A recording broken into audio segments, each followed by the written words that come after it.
The body was found at dawn, half buried beneath fresh snow just outside a restricted maintenance road in Fremont County, Colorado. No witnesses. No tire tracks. No signs of a struggle.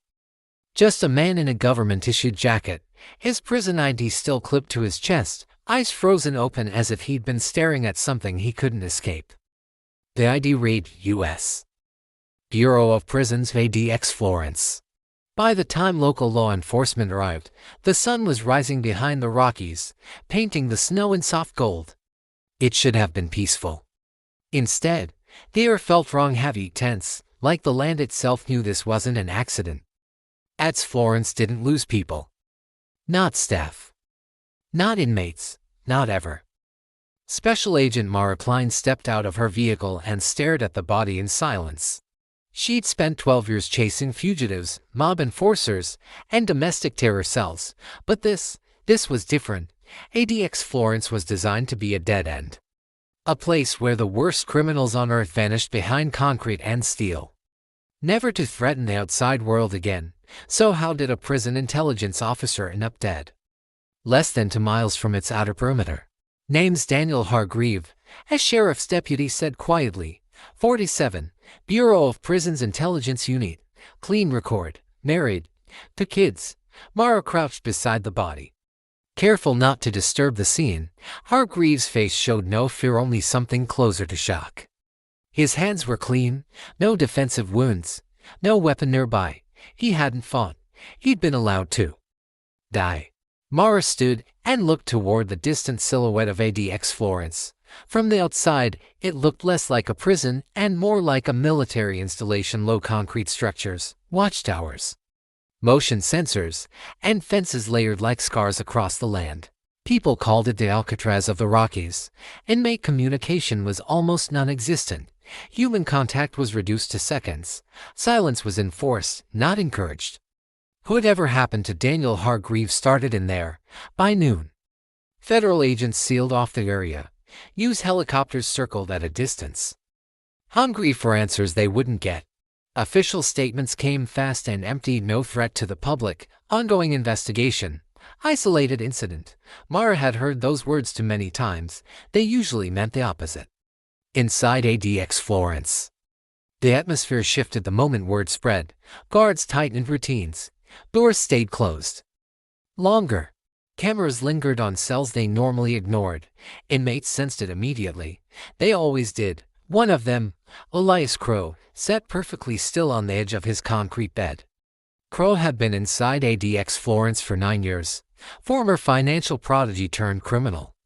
Architect. He didn't pull triggers. He didn't need to. His crimes destroyed corporations, governments, and lives from a distance. Courts called him nonviolent. Victims disagreed. Crowe had a reputation inside the prison, not for aggression, but for knowing things. Guards joked that if ADX Florence ever spoke, it would sound like him. When Officer Hargreeve passed Crowe's cell 2 nights earlier, something had been different. Crowe had stood instead of sitting. He'd smiled. Crowe had said calmly, "The walls are thinner than you think." Hargreeve hadn't reported the comment. Now he was dead. Mara was escorted through ADX Florence's inner corridors later that afternoon, the doors sealed behind her with hydraulic finality. Each step echoed too loudly, as if the building resented being disturbed. She'd visited prisons before, but this place felt stripped of humanity.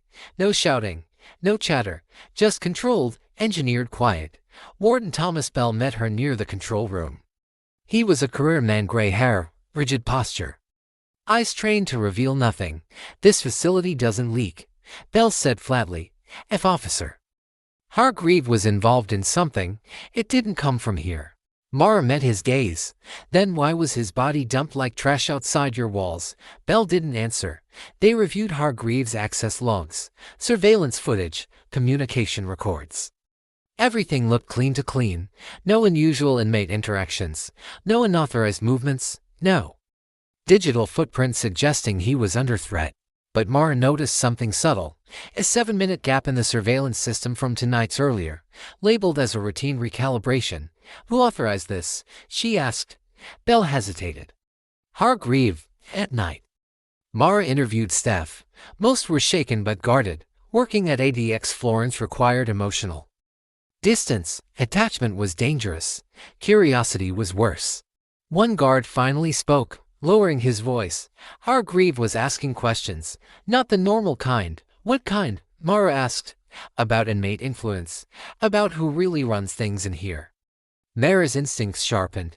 Anyone specific? The guard swallowed. Crowe. Elias Crowe was brought into the interview room an hour later. Shackled, calm, eyes alert. He looked less like a prisoner and more like a man waiting for confirmation of something he already knew.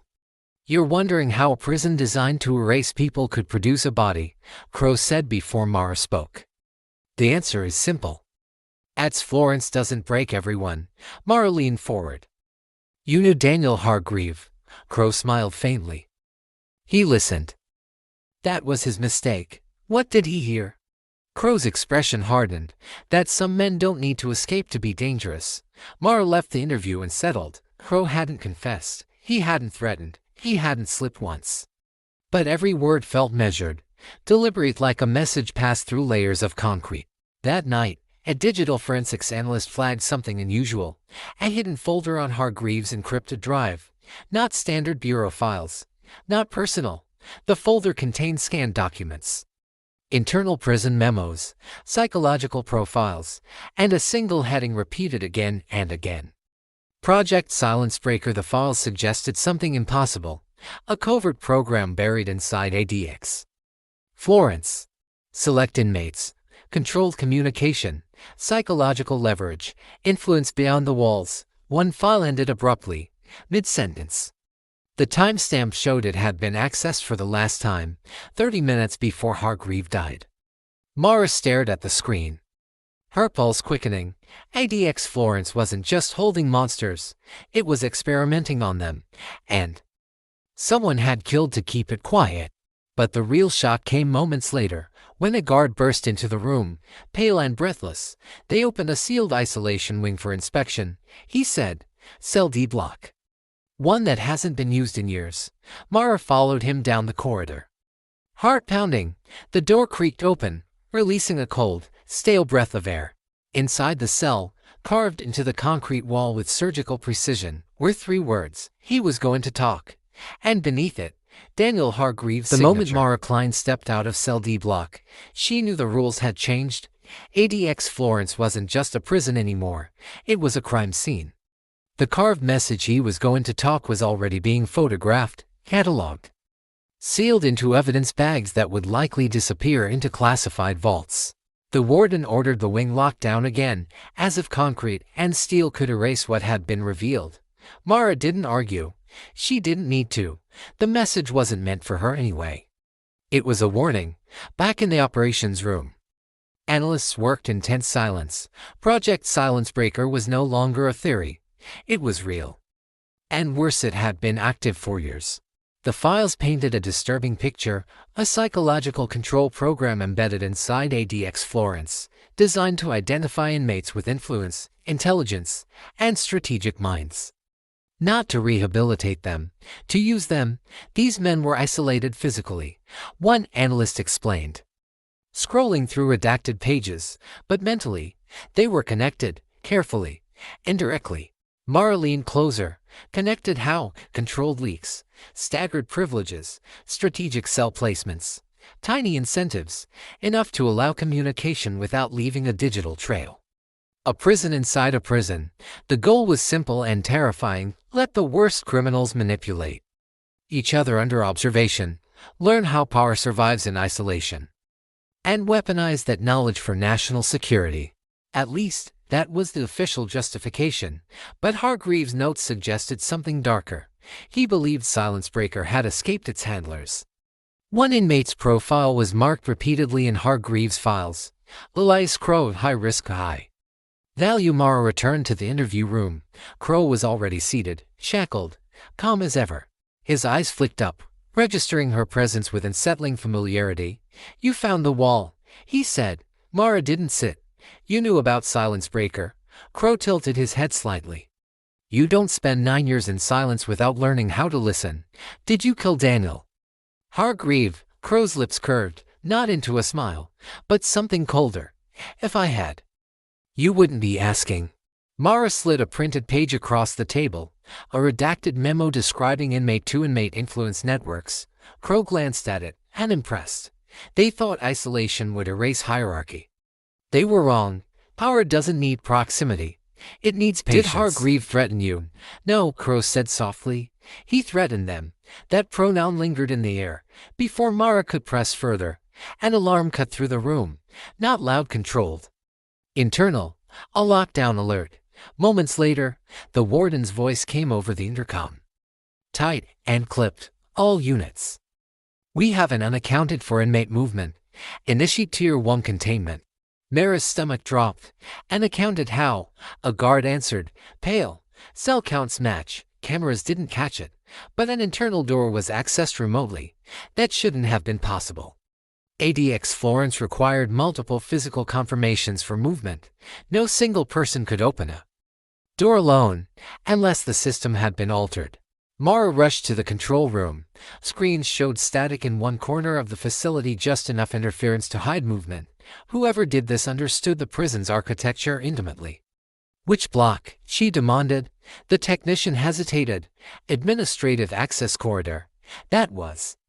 Staff only. They arrived to find chaos contained within silence. No alarms blaring. No visible damage. Just an empty hallway and one open office door. Daniel Hargreeve's office.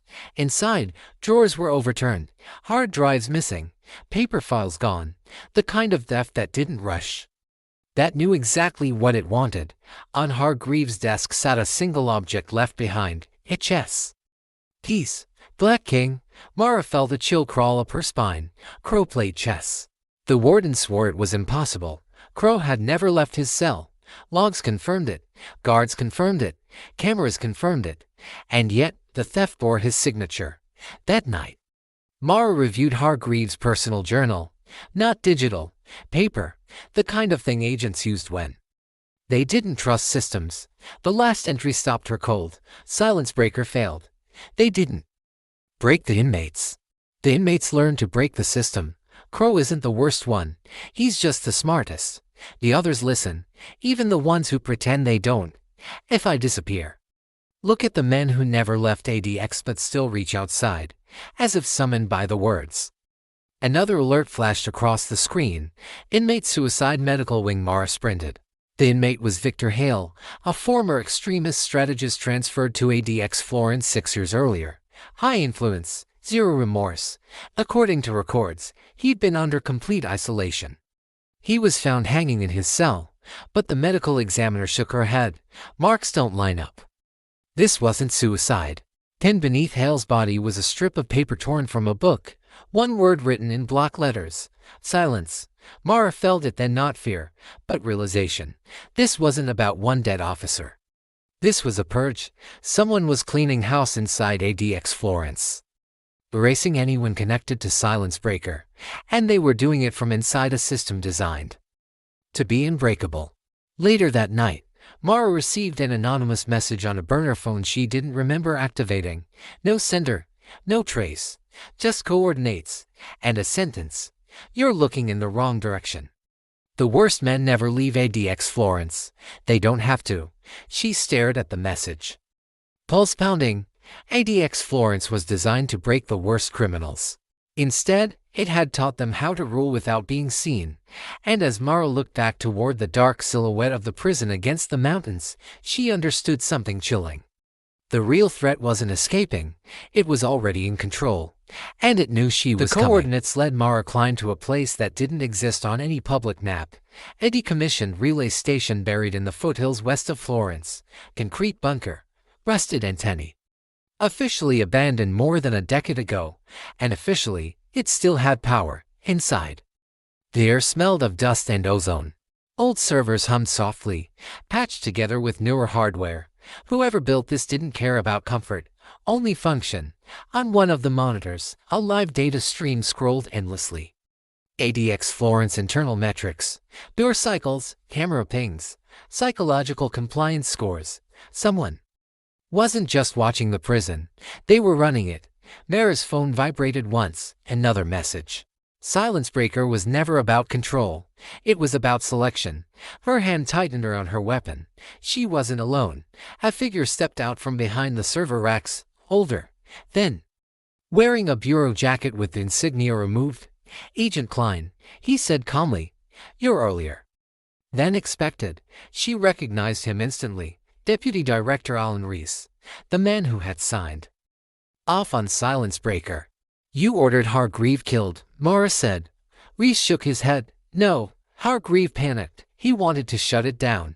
That would have destabilized everything. You built a criminal network inside a Supermax prison, Mara snapped. People are dead. Reese's eyes hardened. People were always going to die. The question was whether we learned something before they did. He gestured to the screens. ADX Florence holds the most dangerous minds on Earth. We isolated them physically, but Silencebreaker let us observe how power evolves under absolute deprivation. Who adapts? Who leads? Who breaks? And Crowe, Mara asked. Reese smiled thinly. Crowe was never meant to be a subject. He became a partner. The truth hit her like a physical blow. Crowe hadn't escaped the system. He had completed it. Reese continued, voice steady. Crowe saw the pattern before we did. He understood influence without contact. He mapped human weakness using nothing but time and silence. When we tried to pull the plug, he responded by murdering anyone connected to the program, Mara said.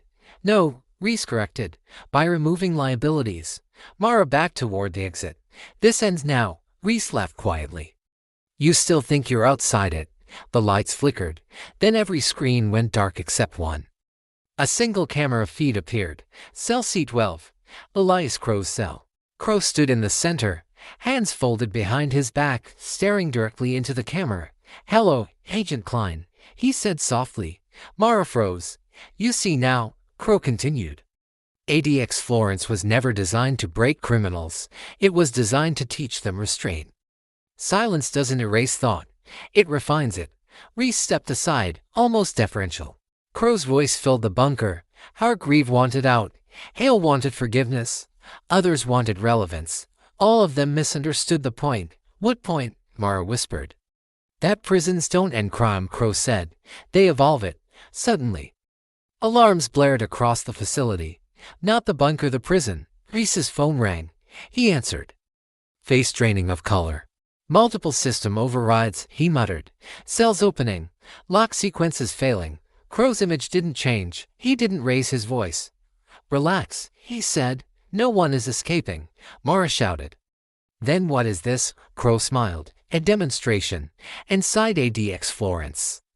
Select inmates were being transferred. Not released. Reassigned. Moved into positions of influence. Within the prison itself. Kitchen logistics. Maintenance routing, psychological peer monitors. The hierarchy had shifted. Crowe had replaced the warden. Order will return, Crowe said. It always does. Just not under your terms. Mara realized then the brilliance of it. The prison would appear functional. No riots, no escapes, no headlines. But control had changed hands. You can't stop this, Reese said quietly. If you expose it, you expose how much we've already lost. Mara made a choice. She transmitted everything, files, video, audio, Silencebreaker, Crowe, Reese, within minutes. Federal task forces mobilized. Servers were seized. Reese was arrested without resistance. Back at ADX Florence, emergency lockdown protocols engaged. Crowe's cell sealed permanently. No communication, no privileges, absolute isolation. Officially, the threat was neutralized. The story broke weeks later. Headlines spoke of misconduct, of unethical experiments, of reforms. Congressional hearings followed. Careers ended. Silencebreaker was buried deeper than it had ever been. Mara was reassigned, quietly. Life moved on. But 3 months later, a new intelligence report crossed her desk. Unrelated. Routine. A federal prison in another state reported a strange phenomenon. Inmates had begun organizing without communication. Behavioral patterns mimicked ADX Florence's internal structure. Compliance was high. Violence was low. To low. Attached was a note from a junior analyst. This looks familiar. Mara's blood ran cold. That night, she received one final message on the burner phone.